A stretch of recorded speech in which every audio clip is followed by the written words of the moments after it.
Everybody, it's Adam from the All Japan Show. Welcome to a new video, and this video I want to start off by saying I know that there are much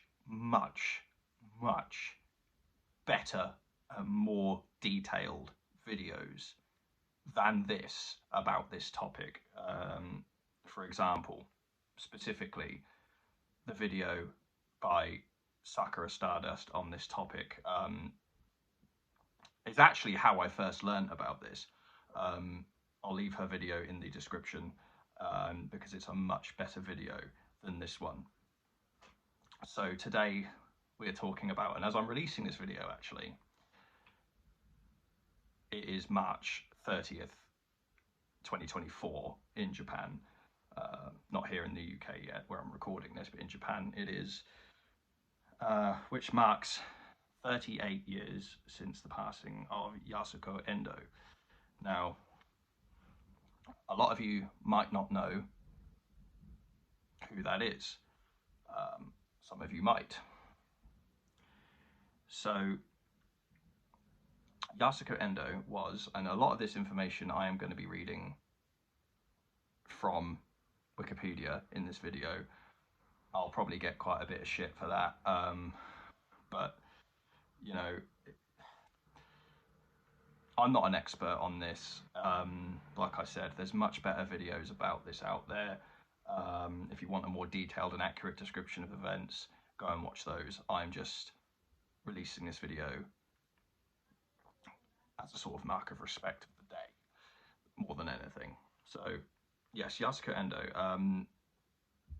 She was primarily a model and an actress in Japan in the 1980s. Now I'm going to read some of this from Wikipedia. So this is what we've got. So she started professionally in 1983. She modeled for magazines including Hanato Yume, Olive, Lemon Pie, Penthouse Japan, Deluxe Magazine, and she did commercials as well for KFC, Sapporo Ichiban, and Nagatanien. I am not familiar with that last company. I apologise. I'm not familiar with them at all. So yeah, she's primarily a model. She did acting work, which she debuted acting in 1985 in a TV drama called Okasama wa Furo Shoujo Osanazuma. I know I'm butchering these names, I apologise. In which she played the character Ayumi Mizuchi. I've never seen this show. I don't know if it's available to watch anywhere. I don't know if you can find it anywhere. I'm not familiar with a lot of Endo's work, to be honest. She was only active for a very short amount of time. But the thing that she's most known for is what we never really heard or never were exposed to, which was her work as an idol singer. Now, she was going to debut as an idol singer in May 1986, and she was going to be performing the song In the Distance. That song, for all intents and purposes, is lost media in the sense of you can't find it. It's not available anywhere. It was never commercially released. Now, and that is because on this day in 1986, March 30th,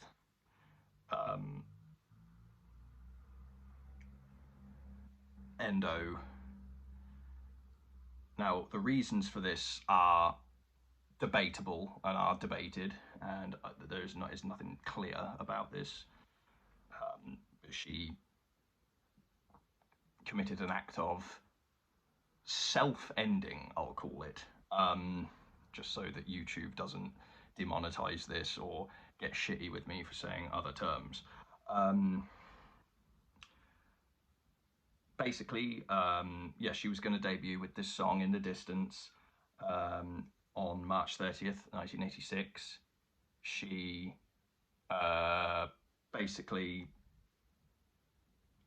had a meeting with the manager of Hirata office and her mother to prepare for her debut, and I'm sort of paraphrasing this from Wikipedia. It was about a 20-minute the meeting was about an hour and a half, and then afterwards she was chatting with her mother for about 20 minutes. She left the location that they were at with the words, I'm sorry, Mama, and then moved to the building next to the cafe that they were in and did what she did. And then she was found by someone later on, and, well, you can guess how it ended. And, you know, there was, yeah, like I said, there's still debate as to the reasons why. And unfortunately, in the next couple of weeks, this isn't the only act of this that we're going to be talking about on the channel. There's a even more well-known one coming up in a few weeks as well, which I'm sure a lot of you are more familiar with than this one. But yes, there was rumours going around that the office had opposed Endo's relationship she was in. It says here it's widely speculated that the demanding idol work schedule, now if you know the idol industry, you know that it is a very demanding and intense industry. Like it says here, it's speculated that a demanding work schedule that permitted no breaks could have led to her burnout. Although her mother says she was acting strangely for about a month before this. You know, it's one of those things. It's an issue in Japan. Overwork and stress and mental burnout is a big issue in Japan. Obviously around the world as well, but because of the work culture in Japan and how it is, the very intense work culture there. You know, this isn't something that is rare, unfortunately, to hear about, if that is the reason, obviously. You know, it is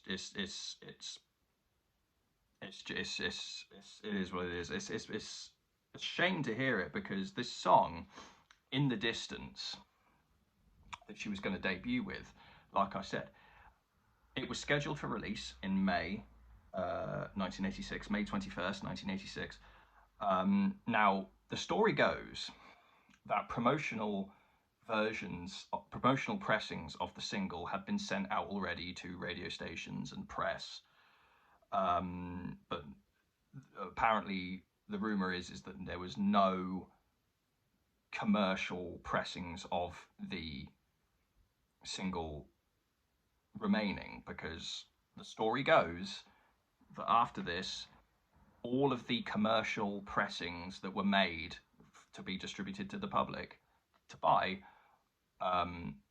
were destroyed, and they were, you know, just destroyed, and not, you know, you obviously, what, you know, you can't recover those. The story goes that the master tape was destroyed. All of the pressings that were made at that point for commercial release were destroyed, and the only surviving pressings of In the Distance to remain were promotional pressings. Now, this song does exist in physical form. It's not that, for all intents and purposes, it is lost media, because it has not been, like, there is nowhere that you can go and just listen to the song. However, in 2022, one of the promotional pressings of In the Distance was sold on Yahoo auctions in Japan for 11,500 yen. The single exists. There is at least one physical copy of In the Distance in the world. Who has it? We don't know. whether they're going to rip it and release it to the public, well, that has not happened. Whether they're ever going to remains to be seen. Do people want to hear this song? Well, yes, absolutely. I'd like to hear it. There's a lot of city pop fans that want to hear it. It's a well-known piece of city pop lost media. Will we ever hear In the Distance? I want to say it's extremely unlikely at this point in time, but whether that changes, we don't know. So that's the story of In the Distance. The thumbnail for this video, as you saw, was the actual picture of the cover of In the Distance. It's the real cover of In the Distance that was used on the Yahoo auctions listing. It's also on Discogs. It's around the internet. You can find it. Will we hear the song? Remains to be seen, I guess. So like I said, there's much better videos than this out there about this. Like I said, the Sakura Stardust video is a lot better than this. I'll link her video about this. It's a lot more detailed than this. It's just a lot better than this video. So there we go. What a shame. See you next time.